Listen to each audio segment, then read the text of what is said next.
কৃত্রিম বুদ্ধিমত্তা এআই ব্যবহার করে তৈরি করা এমন ভিডিও, অডিও বা ছবি যেগুলো দেখতে বা শুনতে এতটাই বাস্তবসম্মত হয় যে এগুলো সত্য মিথ্যার পার্থক্য করা খুব কঠিন হয়ে পড়ে। এআই প্রযুক্তিকে এখন এক ধরনের ডিজিটাল অস্ত্র হিসেবে ব্যবহার করা হচ্ছে, বিশেষত ব্ল্যাকমেইল বা চাঁদাবাজির কাজে।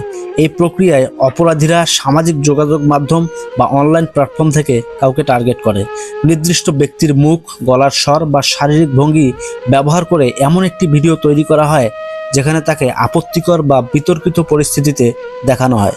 সেই ভিডিও ব্যক্তির কাছে পাঠিয়ে বলা হয় এটি জনসম্মুখে প্রকাশ করা হবে যদি নির্দিষ্ট শর্ত বা অর্থ দেওয়া না হয়।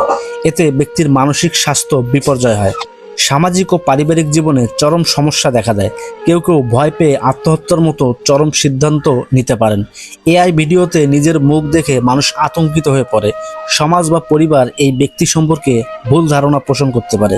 কেউ বিশ্বাস করতে চায় না যে এটা ভুয়া হতে পারে। ব্ল্যাকমেইল এখন প্রযুক্তির ছায়ায় ঢুকে গেছে। চেহারাটা সত্য কিন্তু ঘটনাটা মিথ্যা।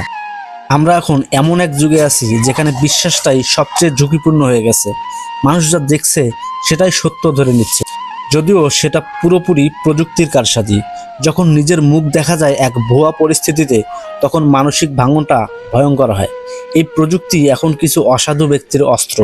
তথ্য থেকে বদনাম, বদনাম থেকে ব্ল্যাকমেইল, সবকিছুই সম্ভব। ব্যক্তিগত ছবি বা ভিডিও যেন সহজলভ্য না হয়, সেজন্য প্রাইভেসি সেটিং ব্যবহার বাধ্যতামূলক করা উচিত।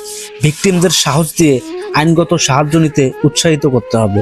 বাংলাদেশের ডিজিটাল নিরাপত্তা আইন এবং আইসিটি আইন অনুযায়ী এ ধরনের কার্যকলাপ শাস্তিযোগ্য অপরাধ। এআই প্রযুক্তি যেমন বিনোদন, শিক্ষায় সহায়ক হতে পারে, তেমনি এর অপব্যবহার ভয়াবহ সামাজিক ও ব্যক্তিগত বিপর্যয়ের কারণ হতে পারে।